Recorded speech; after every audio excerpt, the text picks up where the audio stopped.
Hello everyone, welcome back to my channel. This is a continuation video of chapter 1 studying the past from class 6 NCERT. So this is the second video that I will be uploading. So kindly go through the first video if you really want to learn this chapter, because otherwise you won't be able to understand the entire one. Kindly like, share and subscribe if you like my content, because that will give me a lot of motivation to make a lot of videos. Also, comment down below if you want to learn more about history, if you want me to do more history chapters. Okay, so let's get started. In the previous video, I have completed the meaning, why study history, the different time frames, dates in history, and how geography has played an important role in the making of history of India. Now we will know about Indus-Ganga plain. Now, Indus-Ganga plain, it was a very fertile region, okay, with river Narmada marking as area where people first settled. Now we all know that initially early humans were hunter-gatherers, okay.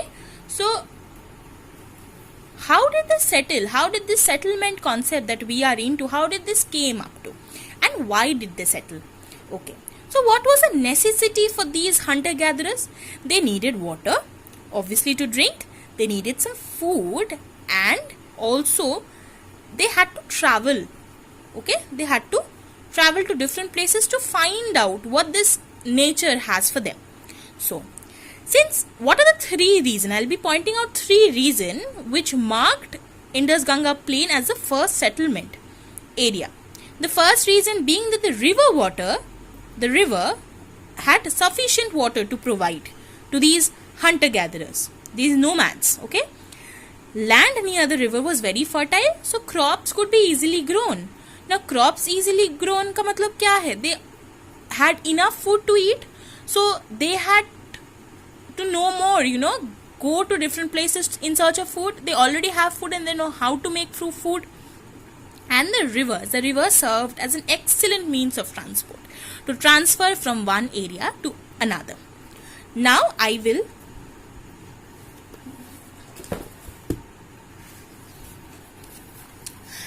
we are going to learn about the sources of history, okay. There are mainly two sources of history. One is the archaeological source and the literary source. So archaeological sources are direct evidences, and these archaeological sources, cannot be altered by any human being. For example, if I tell you today that Taj Mahal is black in color, will you believe me? Obviously no, you will say me that we already know, we have seen Taj Mahal and it is white in color, right? So archaeological sources are direct evidences that cannot be altered by human beings. I'll be giving you some few examples of archaeological sources. 1 being inscriptions, 2 being monuments, 3 artifacts and 4 coins. Now we will be learning about these different types in details. So inscriptions. What are inscriptions? Inscriptions are written records which are engraved on rocks, cave walls, metal pillars, walls of temples and palaces.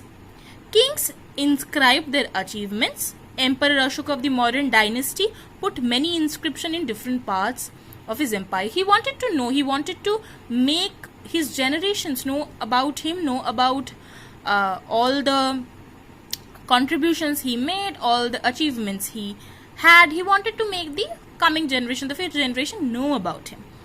Second type is the monuments. Now monuments, what are monuments? Monuments are buildings of historical importance. Like I already told you, Taj Mahal. They tell us about the period in which they were built. They also tell about the social life, religious belief and the culture and the knowledge of people of the period. I hope you have visited monuments and you have seen that they have a lot written on these monuments, which gives you an idea that how the kings and queens lived in that era, how the people lived in that time period. Okay, few examples of monuments are temples, forts, palaces, stupas, monasteries. The third is artifacts. What are artifacts? Artifacts are objects that are made in past. Okay.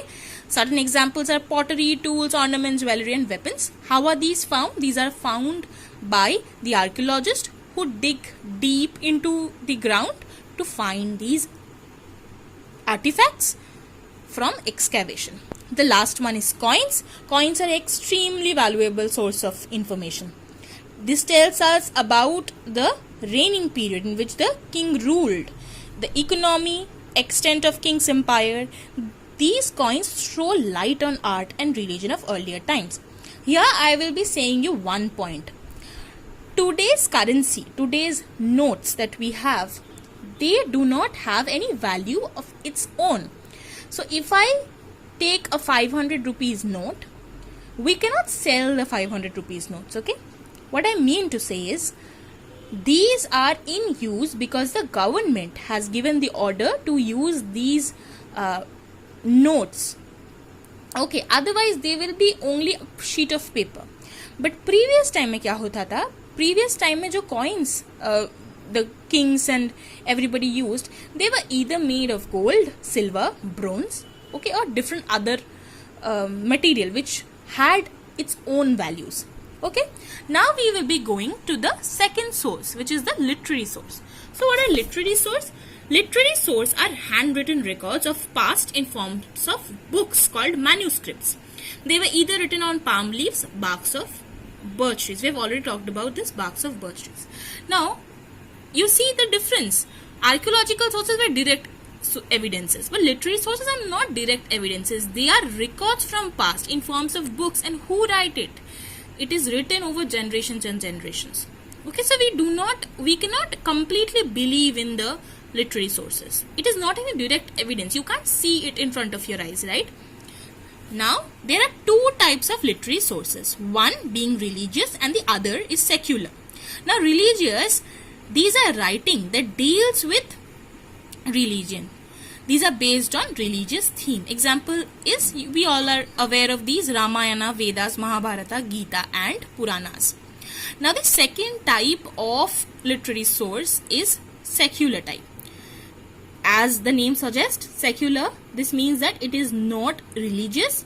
These include stories, poems, plays, biographies of kings, accounts of foreign travelers and books on politics and science.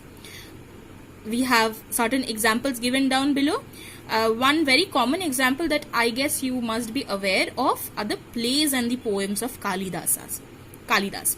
So you must be aware of those, right? So with this, I come to this end of the chapter.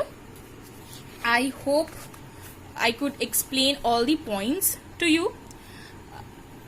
I would request all of you to write down in the comment section below if you want to know more about this chapter, if you want me to give you questions. Also tell me which chapter should I go next. Okay, thank you for your patient hearing. Have a great day ahead.